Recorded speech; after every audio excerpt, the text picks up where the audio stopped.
नमस्कार विद्यार्थी मित्रांनो. आपण या सिरीज मध्ये महाराष्ट्राचा भूगोल याविषयी माहिती पाहत आहे. त्याच्यामध्ये मागच्या भागामध्ये आपण कोकण किनारपट्टी याविषयी माहिती पाहिली. तर महाराष्ट्राचा प्राकृतिक भूगोल पाहायचं म्हटलं तर नैसर्गिक सीमा येतात त्या आपण पाहिलेल्या आहेत. आणि त्याचे तीन विभाग पडतात: कोकण किनारपट्टी, पश्चिम घाट ज्याला सह्याद्री म्हटलं जातं, आणि महाराष्ट्र पठार. त्याच्यामधला जो एक भाग आहे आपण कोकण किनारपट्टी याविषयी माहिती पाहिलेली आहे. आजच्या भागामध्ये आपण पश्चिम घाट किंवा ज्याला सह्याद्री म्हटलं जातं त्याविषयी माहिती पाहणार आहे. बघा, त्यावेळेस आपण पश्चिम घाट किंवा सह्याद्री पाहायचं म्हटलं तर या ठिकाणी जर पाहिलं तर या ठिकाणी हे संपूर्ण काय येतं रे, कोकण किनारपट्टी येते. बरोबर, कोकण किनारपट्टी येते. आणि आपल्याला जर त्या ठिकाणी महाराष्ट्र पठाराकडे जायचं म्हटलं तर आपल्याला पश्चिम घाट ओलांडून त्या ठिकाणी महाराष्ट्र पठाराकडे जावं लागतं. मग पश्चिम घाटाचा विचार केला तर पश्चिम घाट जर बघा या ठिकाणाहून इथपर्यंत हा काय येतो रे, हा संपूर्ण पश्चिम घाट किंवा काय येतो, सह्याद्री येतो. पश्चिम घाट किंवा काय येतो रे, सह्याद्री येतो. मग जर आपण पाहिलं तर पश्चिम घाट हा उत्तरेकडे उत्तरेकडे पसरट आहे आणि दक्षिणेकडे तो कसा होत गेलेला आहे, निमुळता होत गेलेला आहे. उत्तरेकडे तो पसरट आहे आणि दक्षिणेकडे कसा होत गेलाय, निमुळता होत गेलेला आहे. जर आपण विचार केला पश्चिम घाटाचा तर पश्चिम घाट 1600 किलोमीटर आहे आणि महाराष्ट्रामध्ये किती येतो, 650 किलोमीटर इतका आहे. बरोबर ना. आणि मग या पश्चिम घाटातूनच या तीन महत्वाच्या रांगा महाराष्ट्र पठाराकडे गेलेल्या आहेत. याच्यामध्ये बघा सातमाळा आणि अजिंठा रांग येते. त्याच्यानंतर या ठिकाणी हरिश्चंद्र आणि बालाघाट ही रांग येते आणि या ठिकाणी महादेव रांग येते. आता पश्चिम घाट जो आहे हा पश्चिम घाट, या पश्चिम घाटाचा जर आपण विचार केला तर या ठिकाणी बघा उत्तरेकडून तो दक्षिणेकडे, बरोबर ना, उत्तरेकडून दक्षिणेकडे तो निमुळता होत गेलेला आहे. बरोबर. मग या भागाविषयी म्हणजे ज्याला सह्याद्री म्हटलं जातं किंवा पश्चिम घाट म्हटलं जातं, याची आपण आज महत्वाची माहिती किंवा याची वैशिष्ट्ये असतील, पश्चिम घाटामध्ये येणारे महत्वाचे शिखरे असतील, नंतर महत्वाचे घाट असतील, त्याच्याविषयी आपण माहिती पाहणार आहे. आता महत्वाचे घाट म्हणजे मी सांगितलं, ज्यावेळेस आपण कोकणाकडून आपल्याला महाराष्ट्र पठाराकडे जायचं असेल त्यावेळेस या पश्चिम घाट ओलांडून किंवा सह्याद्री ओलांडून आपल्याला कुठे जावं लागतं, महाराष्ट्र पठाराकडे जावं लागतं. त्यावेळेस पश्चिम घाटात जात असताना ज्या ठिकाणी सपाट प्रदेश येतो त्या ठिकाणी काय निर्माण झालेले आहेत, घाट निर्माण झालेले आहेत. आणि या घाटावर आपल्याला काय केलं जातं, प्रश्न विचारले जातात. तसेच पश्चिम घाटामध्ये जी महत्वाची शिखर आहे, बरोबर ना, जर आपण पाहिलं पश्चिम घाटाचे बघा जमिनीवर मोठ्या प्रमाणात हालचाली निर्माण होऊन दगडांची किंवा तिथला जो प्रदेश आहे त्या प्रदेशाची झीज होऊन काही ठिकाणी उंचवटा निर्माण झालेला आहे. या उंचवट्याच्या ठिकाणी किंवा त्यालाच काय म्हटलं जातं रे, शिखरे असं म्हटलं जातं. काय म्हटलं जातं, शिखरे असं म्हटले जाते. मग याच्यामध्ये पश्चिम घाटाची वैशिष्ट्ये, त्याच्यानंतर शिखरे आणि महत्वाचे घाट याविषयी आपण काय पाहणार आहे, माहिती पाहणार आहे. या ज्या तीन रांगा आहेत त्या महाराष्ट्र पठारावरच्या आहेत. बरोबर ना. कोणत्या, सातमाळा रांग, अजिंठा रांग, नंतर इथं मी सांगितलं तुम्हाला बघा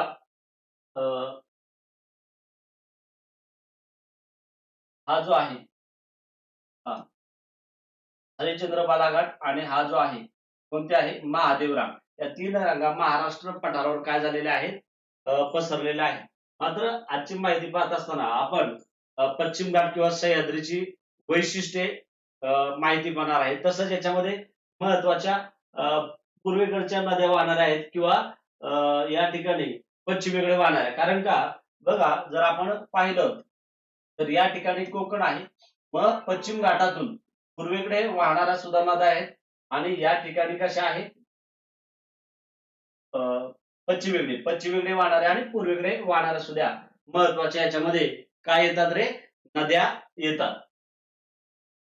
बघा या ठिकाणी परत तुम्हाला व्यवस्थित दिसेल, हा जो तुम्हाला हा दिसतोय हा संपूर्ण सह्याद्री किंवा ज्याला काय म्हटलं जातं रे, पश्चिम घाट असं म्हटलं जातं. काय म्हटलं जातं, हा पश्चिम घाट त्याला म्हटलं जातं. आणि मी सांगितलं की याची जो प्रदेश आहे हा संपूर्ण पश्चिम घाट 1600 किलोमीटर आहे आणि महाराष्ट्रात तो 650 किलोमीटर इतका पसरलेला आहे. याचा जर आपण विचार केला तर नाशिक ते वाशिम पर्यंत ही पूर्ण या ठिकाणची रांग जाते. त्याच्यानंतर हे आपण जर ही रांग जर पाहिली तर ही बघा इथपर्यंत लातूर पर्यंत आहे आणि ही जी रांग आहे ही सातारा सांगली नंतर ही कर्नाटकला गेलेली आहे. या महत्वाच्या 3 रांगा महाराष्ट्र पठारावर पसरलेल्या आहेत. मग या ज्या महत्वाच्या 3 रांगा आहेत त्या महत्वाच्या 3 रांगा यांची माहिती आपण महाराष्ट्र पठार पाहत असताना पाहणार. महाराष्ट्र पठार याच्यामध्ये महाराष्ट्र पठार असताना पाहणार आहे. आता आपण फक्त सह्याद्री आणि किंवा ज्याला पश्चिम घाट म्हटलं जातं, पश्चिम घाटाची वैशिष्ट्ये आणि त्याच्यामध्ये असणारे घाट आणि महत्वाची शिखरे याविषयी काय पाहणार आहे, माहिती पाहणार आहे. बघा याच्यामध्ये पश्चिम घाट हा जो आहे हा 7 प्रमुख पर्वत प्रणालीपैकी पश्चिम घाटाला एक पर्वत प्रणाली मानलं जातं. भारतातील ज्या 7 प्रमुख प्रणाली आहेत त्याच्यामध्ये सह्याद्री किंवा पश्चिम घाट महत्वाचा आहे. मी सांगितल्याप्रमाणे महाराष्ट्राच्या पश्चिम भागात उत्तर दक्षिण पसरलेला आहे, बरोबर ना. उत्तर दक्षिण, उत्तरेकडे तो जास्त पसरलेला आहे, दक्षिणेकडे तो कमी कमी होत गेलेला आहे. हा जो पर्वत आहे सह्याद्री किंवा पश्चिम घाट आहे हा ठोकळा प्रकारचा आहे, महत्वाचा आहे.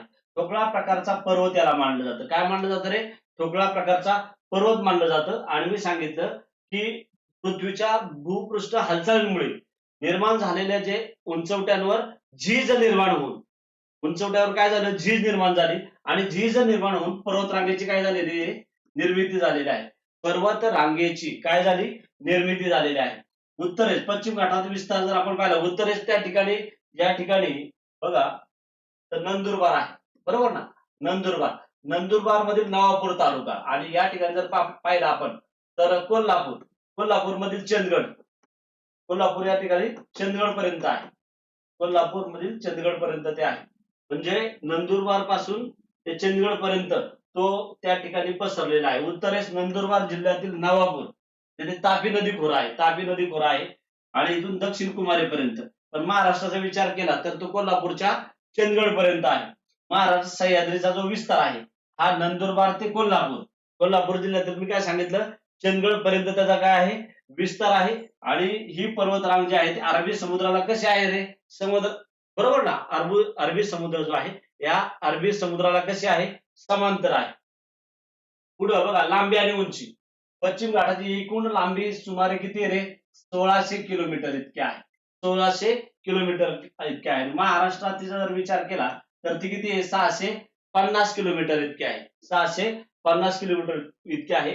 सह्याद्रीची जर सरासरी उंचीचा जर विचार केला तर ती 915 ते 1230 मीटर इतकी आहे. 915 ते 1230 मीटर इतकी आहे. आणि समुद्र किनाऱ्यापासून सह्याद्रीची जी उंची आहे ती उंची 30 ते 60 किलोमीटर इतकी आहे. समुद्र किनाऱ्यापासून किती आहे रे, 30 ते 60 किलोमीटर सह्याद्रीचं ती काय आहे, अंतर आहे, लक्षात ठेवा. त्यानंतर सह्याद्रीची रुंदी, समुद्र किनाऱ्यापासून सह्याद्रीचं अंतर किती आहे, 30 ते 60 किलोमीटर इतकं आहे. सह्याद्रीची रुंदी उत्तरेकडे कशी आहे, जास्त आहे, मी मगाशी सांगितलं. आणि दक्षिणेकडे ती कशी आहे, कमी कमी होत गेलेली आहे किंवा दक्षिणेकडे ती कशी आहे, कमी आहे. आता सह्याद्री पर्वताची वैशिष्ट्ये, झीज झालेली पर्वतरांग. तर सह्याद्री जो पर्वत आहे त्या ठिकाणी अनेक ठिकाणी काय झालेले आहे, झीज झालेली आहे. आणि व त्या ठिकाणी काही ठिकाणी उंचवट्याचा भाग आहे आणि काही ठिकाणी ही उंची कशी आहे, कमी आहे. काही ठिकाणी जास्त आहे, काही ठिकाणी काय आहे, कमी आहे. आता पश्चिम व पूर्वोत्तरातील फरक, तर पश्चिम बाजू जर आपण पाहिली तर ते अतिशय तीव्र आहे. कारण का बघा या ठिकाणी मी सांगितलं की इकडं हा कोकण प्रदेश आहे, बरोबर ना. आणि या ठिकाणी हा पश्चिम भाग आहे आणि इकडून आता जर आपण पाहिलं तर ही कोकण किनारपट्टी, या ठिकाणी समुद्र आहे आणि इकडं बघा हा उतार जो आहे हा कोकण किनारपट्टीचा आहे. हा कोकण किनारपट्टीचा उतार जास्त आहे आणि इकडून हा महाराष्ट्र पठार येतो. म्हणजे इकडून उंची कशी कशी होत गेली, कमी कमी होत गेली. हा इकडे महाराष्ट्र पठार आहे आणि हा जो पट्टा म्हटला तर हा पश्चिम महाराष्ट्र किंवा सह्याद्री आहे. मग हा जो उतार आहे हा उतार कसा आहे, तीव्र आहे, कोकण किनारपट्टी साईडचा, बरोबर ना, म्हणजे पश्चिमेकडचा. आणि पूर्वेकडचा उतार त्या ठिकाणी महाराष्ट्र पठार आहे. मग महाराष्ट्र पठाराचा उत्तर कसा, जो तीव्रता आहे ती कशी होत गेलेली आहे, कमी कमी होत गेलेली आहे. मग पश्चिम बाजू अतिशय तीव्र व सरळ उतार आहे आणि पूर्व बाजू हळूहळू उतरणारा सौम्य उतार आहे, बरोबर ना. म्हणजे महाराष्ट्र पठाराकडे जाताना तो उतार कमी कमी होत गेलेला आहे, हे त्याच्यामध्ये महत्वाचं आहे. तर सपाट डोंगर माथे, मग मी सांगितलं की काही ठिकाणी सपाट डोंगर माथे, जसं महाबळेश्वर मधलं पाचगणी ठिकाण जे आहे ते टेबल लँड म्हणून ओळखलं जातं, बरोबर ना. महाबळेश्वर आणि पाचगणी या ठिकाणी काय आहे, टेबल लँड आहे, बरोबर. आणि डोंगर माथ्यावर सपाट भाग काय झालेले तयार झालेले आहे. आणि जैवविविधतेचे महत्व, सह्याद्री पर्वतरांग ज्याला पश्चिम घाट असं म्हटलं जातं, ते जैवविविधतेने काय झालेलं आहे, नटलेलं आहे. जर आपण साताऱ्यातील कास पठार म्हटलं, कास पठाराचा विचार केला तर जागतिक वारसा स्थळ म्हणून त्याला काय मिळालेले आहे, मान्यता मिळालेली आहे. सातारा जिल्ह्यातील कास पठार हे जागतिक वारसा स्थळ म्हणून प्रसिद्ध आहे. आता बघा, प्रमुख जलविभाजक. आता सह्याद्रीपासून सह्याद्रीमधून उगम पावतात, काही नद्या पूर्वेकडे जातात, काही पश्चिमेकडे जातात, बरोबर. काही नद्या म्हणजे कोकणाला मिळतात आणि काही या पठाराकडे वाहतात. मग सह्याद्रीतून उगम पावून पश्चिमेकडे म्हणजे जर आपण पाहिलं तर कोकणाकडे, कोकणात कोकणात वाहणाऱ्या नद्या वैतरणा आहे, उल्हास, सावित्री, कुंडलिका, बरोबर ना, या ज्या आहेत त्या. आणि सह्याद्रीकडून उगम पावून पूर्वेकडे वाहणाऱ्या नद्या, पूर्व दिशेला म्हणजे कुठं, महाराष्ट्र पठाराकडे. मग गोदावरी, कृष्णा, भीमा या महत्वाच्या नद्या पूर्वेकडे वाहणाऱ्या आहेत. आपल्याला पश्चिम वाहिनी आणि पूर्व वाहिनी नद्या सुद्धा विचारल्या जातात. पठाराकडे वाहणाऱ्या ज्या आहेत ते गोदावरी, कृष्णा, भीमा. आणि पश्चिमेकडे वाद जाऊन कुठे जाणार आहे, त्या कोकणात सह्याद्रीतून बघा या दिशेला डाव्या साईडला वैतरणा, उल्हास, सावित्री, कुंडलिका ज्या कोकणात त्यांचा काय आहे, उगम आहे. कोकणातील नद्या आहेत त्या. पावसाचा प्रभाव, आता सह्याद्री पर्वतरांगामुळे मान्सून आहे, हा मान्सून वाऱ्यांना अडथळा निर्माण करतो. कारण का, या ठिकाणी उंचवटा आहे, मी सांगितल्याप्रमाणे हा जो पश्चिम घाट आहे या ठिकाणी उंचवटा आहे आणि त्यामुळे तो वाऱ्यांना काय करतो, अडथळा निर्माण करतो. जर आपण विचार केला तर या ठिकाणी कोकण साईडला, कोकणात हा पश्चिम घाट आहे, या कोकणामध्ये सर्वाधिक पाऊस म्हणजे जास्त पाऊस पडतो. जास्त पाऊस कुठे पडतो, पश्चिमेकडे, बरोबर. म्हणजे सह्याद्रीच्या या ठिकाणी पश्चिमेकडे जास्त पाऊस पडतो आणि पूर्वेकडे महाराष्ट्र पठार येतो, तिकडे पाऊस कसा पडणार आहे रे, कमी पाऊस पडतो. सह्याद्रीचा पश्चिम बाजू कोकणात कसा पाऊस पडतो, जास्त. आणि सह्याद्रीचा पूर्व बाजू ज्याला दख्खन पठार असं म्हटलं जातं, सह्याद्रीची जी पूर्व बाजू आहे त्याला दख्खन पठार म्हटलं जातं किंवा महाराष्ट्र पठार म्हटलं जातं, की त्या ठिकाणी काय पडतो, कमी पाऊस पडतो. म्हणूनच सह्याद्रीला महाराष्ट्राचा प्रमुख जलविभाजक व हवामान नियंत्रक असं म्हटलं जातं. प्रमुख जलविभाजक व हवामान नियंत्रक पर्वत असं म्हटलं जातं. आता बघा घाट मार्ग.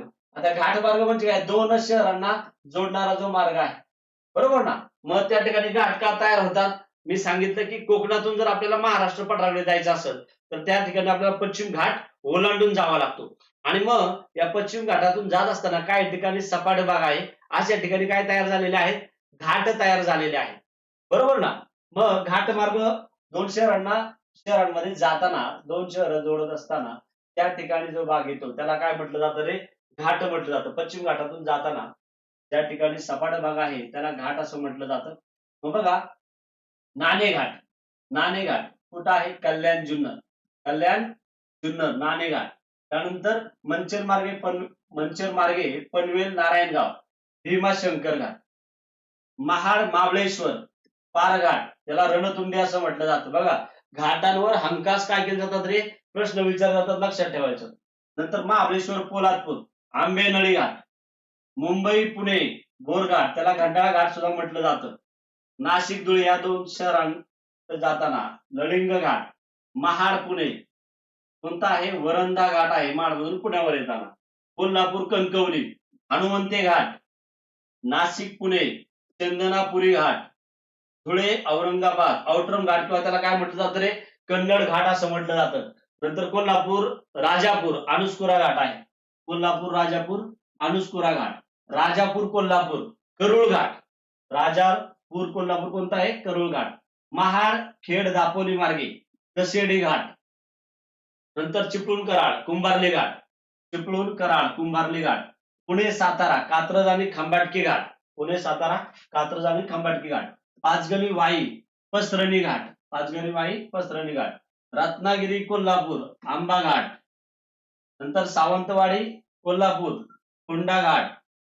सावंतवाडी बेळगाव आंबोली घाट आहे. पुणे बारामती सासवड मार्गे आहे दिवे घाट. सासवड मार्गे गेलो तर हा घाट लागतो, दिवे घाट लागतो. आणि पुणे माणगाव तामिनी घाट, पुणे माणगाव तामिनी घाट. मग हे जे घाट आहे या घाटावर हमखास प्रश्न विचारले जातात. हे दोन पाठच करून टाकायचं, लक्षात ठेवा. पुढे आहे महाराष्ट्रातील प्रमुख घाट आणि त्यांचे राष्ट्रीय महामार्ग. जुने आणि नवीन दोन्ही घेतलेले आहेत, बरोबर ना. मग बघा घाट मार्ग कोणता आहे? माळशेज घाट. राष्ट्रीय महामार्ग आहे नॅशनल हायवे 61 आणि जुनं त्याचं नाव होतं NH 222. जोडणारी दोन शहरे कोणती आहेत? कल्याण अहिल्यानगर, कल्याण अहिल्यानगर. नंतर आठरम किंवा कन्नड घाट, नॅशनल हायवे 52 जुना आहे. नॅशनल हायवे 211 नंबर होता, तो आता नॅशनल हायवे 52 आहे. धुळे छत्रपती संभाजीनगर, धुळे छत्रपती संभाजीनगर. कसारा किंवा ज्याला थळघाट असं म्हटलं जातं, नॅशनल हायवे 160 आहे. राष्ट्रीय महामार्ग कोणता? 160. जुना होता नॅशनल हायवे 3. मुंबई नाशिक, मुंबई नाशिक. त्यानंतर चंदनापुरी घाट, नॅशनल हायवे 60. जुना नॅशनल हायवे आहे 50. पुणे नाशिक, पुणे नाशिक. त्यानंतर बोरघाट किंवा त्याला खंडाळा घाट सुद्धा म्हटलं जातं, नॅशनल हायवे 48 महामार्ग आहे. जुना आहे नॅशनल हायवे 4, मुंबई पुणे. त्यानंतर खंबाटकी घाट, कोणता? खंबाटकी घाट, नॅशनल हायवे 48, जुना आहे 4, पुणे सातारा. कोणता? पुणे सातारा. आंबा घाट, नॅशनल हायवे 166, जुना 204 नंबर आहे त्याचा. कोल्हापूर रत्नागिरी, कोणता? कोल्हापूर रत्नागिरी. त्याच्यानंतर लळिंग घाट, नॅशनल हायवे 7, जुना आहे नॅशनल हायवे 3. नाशिक धुळे आणि कशेडी घाट, नॅशनल हायवे 66, जुना त्याचं नाव काय होतं? 17, नॅशनल हायवे 17. मुंबई गोवा महाडखेड मार्गे, मुंबई गोवा. लक्षामध्ये. मग महाराष्ट्रातील प्रमुख घाट आणि त्यांचे आपण राष्ट्रीय महामार्ग याविषयी माहिती पाहिलेली आहे. आता पश्चिम घाटामध्ये किंवा सह्याद्रीमध्ये आपण महत्वाची शिखरे यांविषयी माहिती पाहणार आहे. बघा त्याच्या अगोदर त्याची भौगोलिक रचना, सह्याद्रीची काय पाहू? भौगोलिक रचना, सह्याद्रीची भौगोलिक रचना. आता आपण जर पाहिलं तर उंचीचा जो उतार आहे, सह्याद्रीची उंची ही उत्तरेकडून दक्षिणेकडे कशी होत गेलेली आहे? कमी होत जाते. उत्तरेकडून दक्षिणेकडे कशी होत जाते? कमी कमी होत जाते. त्यानंतर उत्तरेला म्हणजे नाशिक भागात, बरोबर ना, अनेक शिखरं 1400 मीटर पेक्षा अधिक काय आहेत त्या ठिकाणी? उंच शिखर आहेत. आणि दक्षिण महाराष्ट्रात म्हणजे कोल्हापूर सिंधुदुर्ग भागात ती उंची सरासरी कमी आहे 1400 पेक्षा. म्हणजे ती कशी असणार आहे? 600 ते 900 मीटर, बरोबर ना. कारण का तो उत्तरेला जास्त पसरलेला इकडे निमुळता होत गेलेला आहे. मग नाशिक नगर भागामध्ये जी शिखर आहेत त्यांची उंची आहे ती 1400 मीटर आहे. आणि खाली सिंधुदुर्ग भागात जर कोल्हापूर सिंधुदुर्ग बघितलं तर ती कमी कमी म्हणजे 600 ते 900 मीटर इतकी आहे सलगता. आता असं आहे जर आपल्याला जरी सलग वाटत असला तरी अनेक ठिकाणी नद्या ज्या आहेत त्या नद्यांनी आणि नैसर्गिक बदलांनी त्याच्यामध्ये खिंडी, बरोबर ना, आणि घाट काय झालेले आहेत? तयार झालेले आहेत. खिंडी व घाट तयार झालेले आहेत. कळसुबाई शिखर अहिल्यानगर मध्ये आहे. महाराष्ट्रातील सर्वात उंच शिखर कोणते आहे? कळसुबाई. ते अहिल्यानगर मध्ये आहे, अकोले तालुक्यात. अहिल्यानगर मध्ये अकोला तालुक्यात हे शिखर येतं, कळसुबाई शिखर अकोला तालुक्यात येतं. ते इगतपुरी पासून म्हणजे नाशिक पासून ते काय आहे? जवळ आहे. अनेकदा त्याला नाशिकचा संदर्भ दिला जातो. मात्र जर आपण प्रशासकीय दृष्ट्या याचा विचार केला तर ते प्रशासकीय दृष्ट्या ते अहिल्यानगर मध्येच येतं, लक्षात ठेवा. प्रशासकीय दृष्ट्या कुठे येतं रे? अहिल्यानगर मध्येच त्या ठिकाणी ते कळसुबाई येतं. आता बघा महत्वाची शिखर कोणकोणती आहेत म्हणजे अहिल्यानगर, नाशिक, पुणे आणि या ठिकाणी बघा 3च जिल्हे येतात. अहिल्यानगर, नंतर नाशिक, पुणे, बरोबर ना, आणि शेवटचं आहे गडचिरोली, बरोबर, गडचिरोली. बघा कळसुबाई सर्वाधिक उंच शिखर आहे, 1646 मीटर आहे, अहिल्यानगर मध्ये आहे, सीमा येते नाशिक, बरोबर. त्याच्यानंतर साल्हेर 1567 मीटर आहे, नाशिक जिल्ह्यामध्ये येतं. महाबळेश्वर सातारा जिल्ह्यामध्ये 1438 मीटर आहे. नंतर हरिश्चंद्रगड अहिल्यानगर मध्ये 1424 मीटर इतकी उंची आहे. सप्तशृंगी नाशिक मध्ये 1416 मीटर आहे. तोरणा 1404 मीटर आहे, पुणे जिल्ह्यात येतं. राजगड 1376 मीटर आहे, पुण्यामध्ये येतं. 3 येतात पुणे जिल्ह्यामध्ये, तोरणा, राजगड आणि तामिनी येतं, लक्षात ठेवा. आता तोरणा आणि राजगड त्या ठिकाणी किल्ला आहे, बघा हा किल्ला. मग हा जो किल्ला आहे किंवा त्याला शिखर म्हटलंय, हा जो किल्ला आहे हा किल्ला वेल्हे तालुक्यामध्ये येतो. कोणत्या तालुक्यामध्ये येतो? वेल्हे तालुक्यामध्ये. आणि वेल्हे तालुक्याचं नाव आता काय ठेवण्यात आलेलं आहे? राजगड. शिवाजी महाराजांनी 25 वर्ष राजधानी होती राजगड, आणि त्यामुळे त्या तालुक्याचं नाव, वेल्हे तालुक्याचं नाव आता सध्या काय झालंय? राजगड. त्या राजगड तालुक्यामध्ये ही 2 शिखर आहेत, तोरणा आणि राजगड किंवा किल्ले आहेत. मग तोरणा आहे 1404 मीटर आणि राजगड आहे 1346. पुणे जिल्ह्यामध्ये येतंय. त्र्यंबकेश्वर नाशिक 1304 मीटर आहे. चिंगी 1293 मीटर आहे, नाशिक मध्येच आहे. नाणेघाट अहिल्यानगर मध्ये येतो. नाणेघाट 1264 मीटर आहे. त्यानंतर तौला 1231 हा नाशिक मध्ये येतो. तामिनी मी सांगितल्याप्रमाणे पुणे 1226 मीटर आहे. आणि शेवटचा गडलगट्टा बघा, हा तिकडे गडचिरोली आहे, 967 मीटर त्या उंची आहे त्या शिखराचे, लक्षात. ठीक आहे. मग आपण आजच्या भागामध्ये सह्याद्री किंवा पश्चिम घाटाविषयी माहिती पाहिलेली आहे. पुढच्या भागामध्ये आपण महाराष्ट्र पठार आणि त्या महत्वाच्या ज्या पर्वतरांगा आहेत किंवा डोंगर रांगा आहेत त्याविषयी काय पाहणार आहे? माहिती पाहणार आहे. जर व्हिडिओ आवडला असेल तर लाईक करा, कमेंट करा, सबस्क्राईब करा. थँक्यू.